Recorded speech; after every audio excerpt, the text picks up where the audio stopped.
What's up, everyone? Welcome back to another vlog. Having a little side quest today.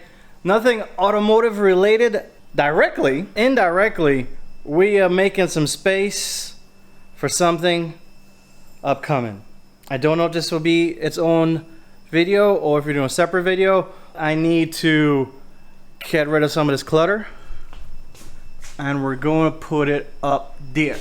We have a lot of space up there. We don't have a means of getting up there and putting all this junk up there. We're going to have to install an attic ladder and also put down a floor on the attic ceiling just to get some of this junk up. I probably got to throw away a lot of the clutter too. And the reason why we're doing that, because I'm trying to get me a 4-post lift. I want to put a 4-post lift over here, stack 2 cars so I can get the wife's car back into the garage. And that rack has to go. So that rack has to go, and all that junk on that rack has to go. A lot of it I'll probably just get rid of. A lot of it is going to go up there. All right, first step to the project pretty much is we have to open this hole and reframe it to get the stair ladders, and then we're just going to frame the floor here. I'm already out of breath climbing that ladder. Pray for me. It's not going to be fun. We got the walking bars out. We got the corners here demoed. Someone's breaking up the new braces. We just got to cut the opening now, set the new brace for the stairs, and get that installed. Man, that's a big hole. A much bigger hole that was there. Turn that up. We got some of the subflooring in here. To avoid ripping, my son-in-law was telling me that he's more into construction, but we should have done the wood this way. But my infinite wisdom, I had the wood cut, so we're doing it that way. So now we're going to just cut some bracing studs, some studs to brace each one coming down, because we're putting the floorboards this way. So yeah, we're making progress. Welcome back to the messy garage. We have the door up, still gotta do some trim. Got the little hook to get it started.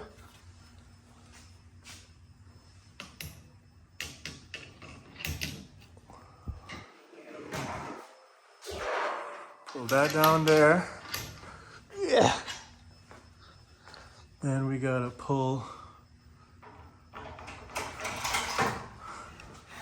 this down. Now I need to go hands-free. Let's put that up. Let's put this here. Pull this down. Tighten it up a little bit. Then we gotta pull this down.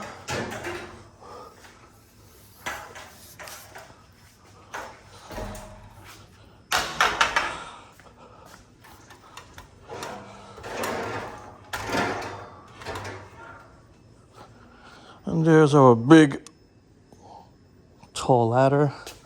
It's got a light.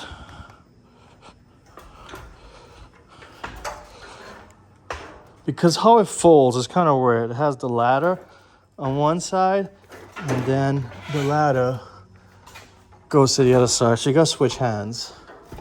And because of that, I'm going to have to come up with a sled system to get stuff up here. And here's what we did. Just stand in the corner here. Sorry from breathing hard. Phone's kind of right near my mouth.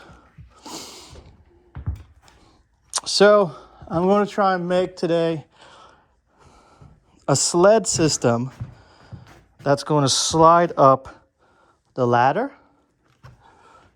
Going to put some kind of winch right here and some kind of bar system to kind of hold it in line with the stairs.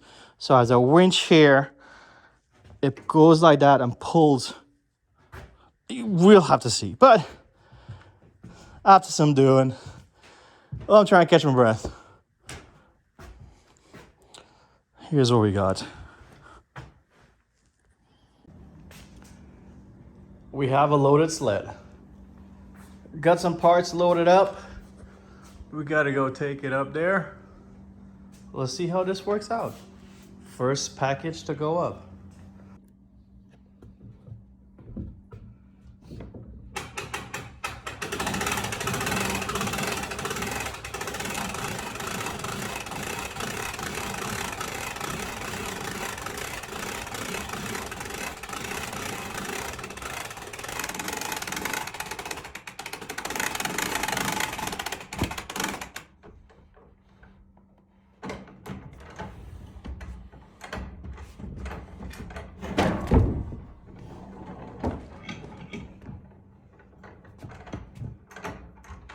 I know, first package delivered.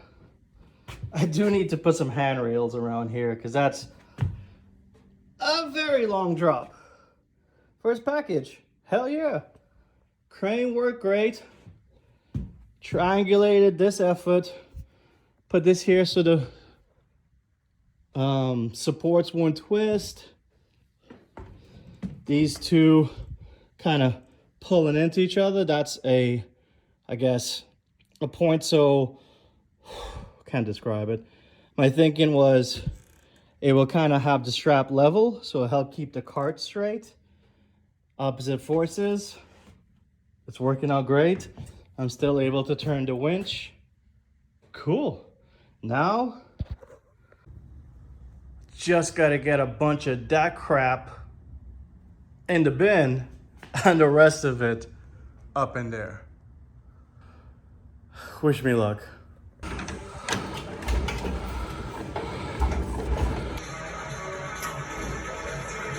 It's been a few days. It's been a lot of work. Wow, it's kind of echoey up in here. I guess I gotta do some acoustic treatments now. That whole corner is first time empty for the past 7 years. Moved everything out, broke down the big rack, moved this middle rack out here, and then put a bunch of junk up there. Where is he at? Right there. Purged a bunch of junk. All this effort, all this effort is because I'm finally getting a 4-post lift put in here. Yes, I'm so excited. It's something. Always have dreams, guys. Always have dreams. You accomplish something, create another dream. No matter how far-fetched or how easy or hard it is, always have goals. Set a goal, obtain that goal. And this is one of my goals. Have a 4-post lift. Not to mention, the wife is going to be so happy she can finally park back into the garage. I plan on putting the 240 on top.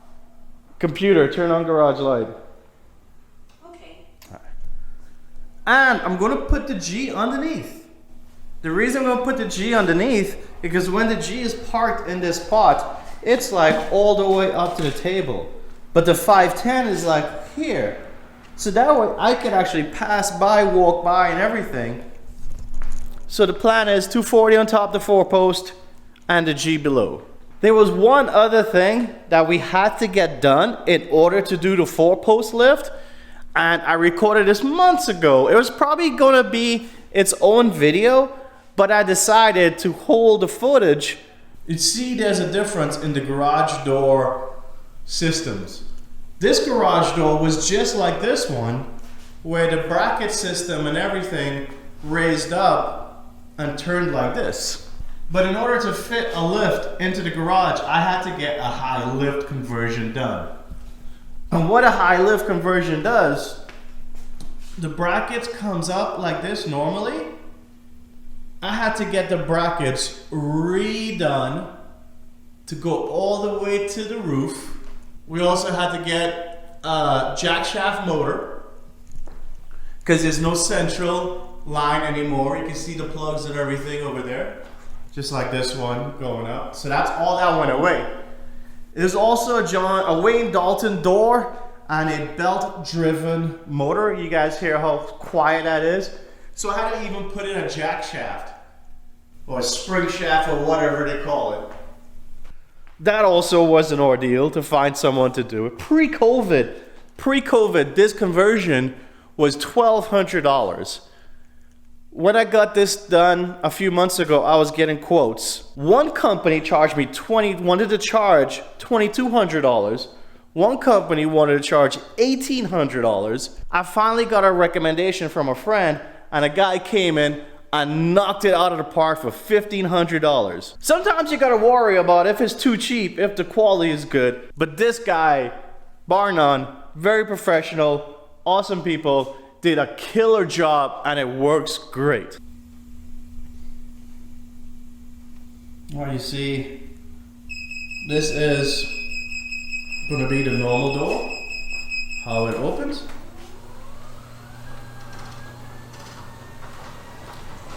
Comes to the rail guides it right there. Normal garage things. Let's show the single one.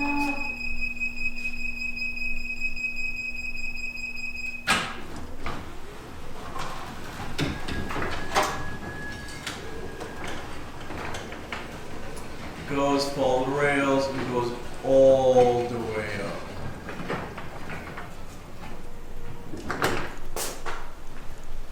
So all the way up, halfway there. So now the lift will clear with ease, and I could put up a car real high. The ceiling is 12.5 feet tall. Beautiful. I could actually jack the lift up all the way and not worry about anything. It's so exciting. I can't wait. The guys should be here in probably an hour. In the meantime, let's go check out this sketchy storage. Ugh. One-handed up this narrow ladder is not confidence inspiring. Oof, man. Okay. We've seen clips and video snippets. Here's my mess of long-term storage. And a big long way down. Whew. Here's my ingenious winch system I came up with to get all these things up here on that sketchy ladder.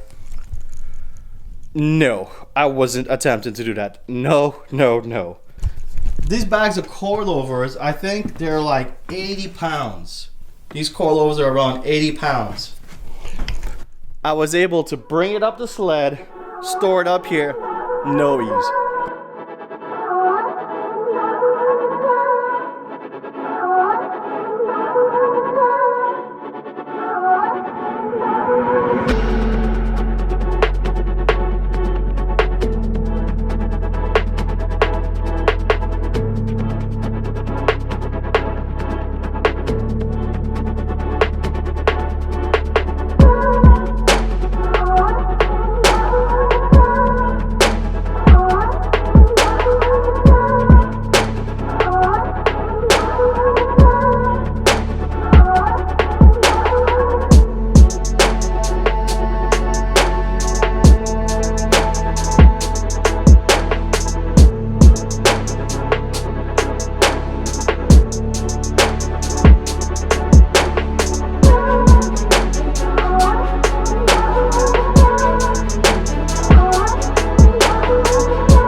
So there we have it.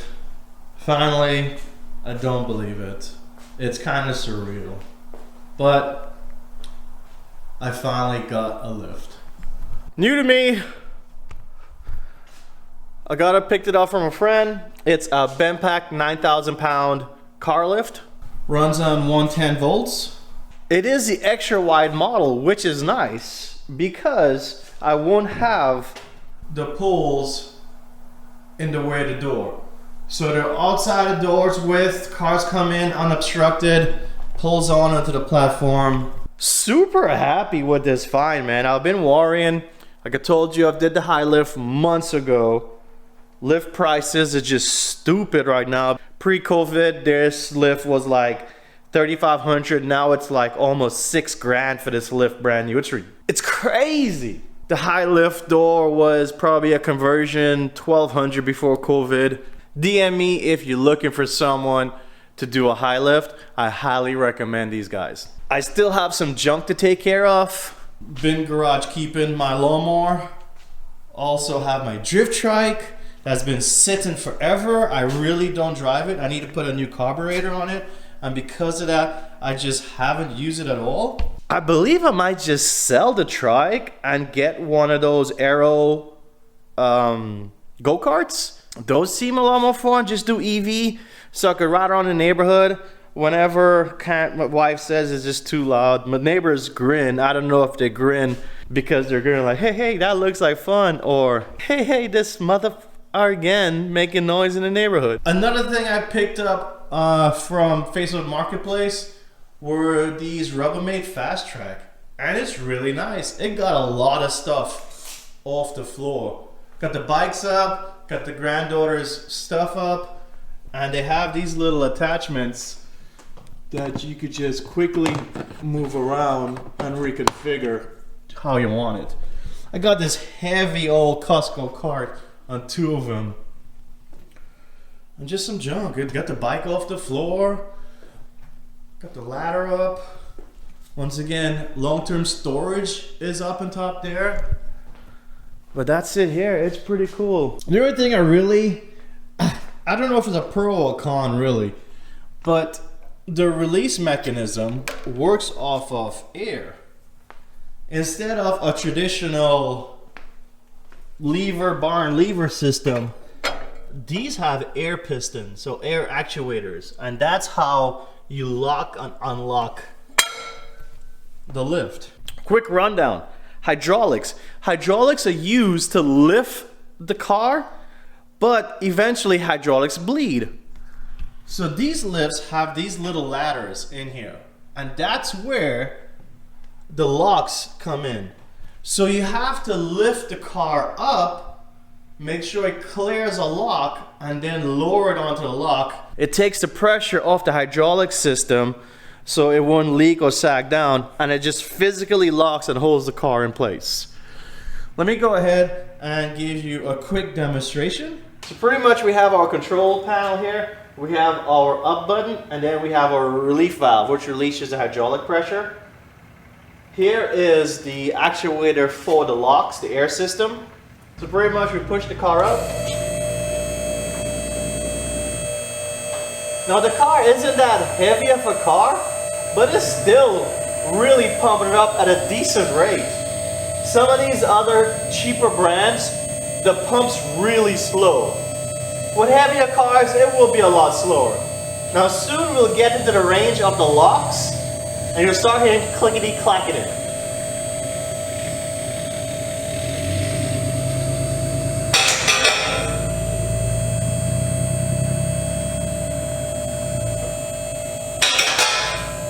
And you wait till you pass a set of locks and he'll let it down. And there you go. The car is now stationary, physically locked on plate. We've taken off the hydraulic load. It was a lot of work just in general to get to this place. Had to do a lot of work prepping the attic to get all this extra long-term storage off. The ladder, the flooring, the worrying about it falling through the roof. getting the stuff up there, then rearranging here. The vision of one day getting this, I didn't know when it was, because like again, it's so expensive. You have goals and you always set those goals and you always work towards those goals. You may not be able to hit it on day one, just keep working on those goals. Got the high lift done a long time ago, months ago. Before that, I was looking for quotes before that. Then I just waited, keep checking marketplace, keep looking for sales. It's around Black Friday now, so I was looking for sales. Looked at possibly financing it because I didn't really have that kind of cash on hand. I made a Facebook rant, oddly enough, funny enough. I made a Facebook rant about how expensive these have got, because how expensive metal prices have become because of tariffs. And they may get more expensive, so who knows? These lifts might become way more expensive. And after I posted that, it was kind of funny because it was a meme post. A friend reached out, he's like, hey, I have a lift. It's just taking up space. I sold off most of my cars. Do you want it? I was like, sure, I'll come check it out. She threw me a price. I was like, hell yeah. And weeks later, after moving a bunch of stuff around, we're here. All in all, it's pretty cool. I'm very happy to get a lot of stuff off the floor. My tool bench, my workbench is still a freaking mess. I look at it all the time and just feel overwhelmed. I think the best course of action is just to take everything off and then neatly pack stuff up and just get rid of stuff. I think that's how I accomplished moving all of this stuff. We took everything off and packed it back instead of going through 1-2 things. Like, you know, just attack stuff on a small scale and slowly work to the big picture, one bite at a time, you know? I'm just super proud of what I've done so far. Honestly, I'm really grateful for my wife, my partner. She's so awesome. She lets me do a lot. She lets me get away with a lot. She supports me too actively. She doesn't let me just do, she supports me actively. And without her letting me follow my dreams, I'm a little kid from an island in the Caribbean. Grew up with nothing, taking care of everything. Used to play with my more wealthier cousins, friends, and toys because they had the best stuff. Never in my wildest dream I would think I have a Z, a 510, and a G. Now, the next question is, you gotta always have goals. And what is my next goal? I don't know. I'm so broke right now. Oh shit. Sorry, just a real candid moment. I don't know. I just felt like expressing. You know, I try to be real with you all. Thank you all, everyone, for reaching this far in the video. I know this is not a popular topic, so it's not going to get many views. But to the few of you that do watch every single video I put up, I love you guys so much, and I love the support you give. Just the mentality and just knowing that somebody is enjoying the content goes a long way. So I'm saying so a lot because I'm just rambling. Thank you all for everything. Thank you all for viewing. Please like, subscribe, share the content. Let's grow this channel. I'm just rambling now, but let me go. Alright guys, thank you all for following along. Thank you all for viewing the video. Please like and subscribe. And until next time guys, y'all take it easy.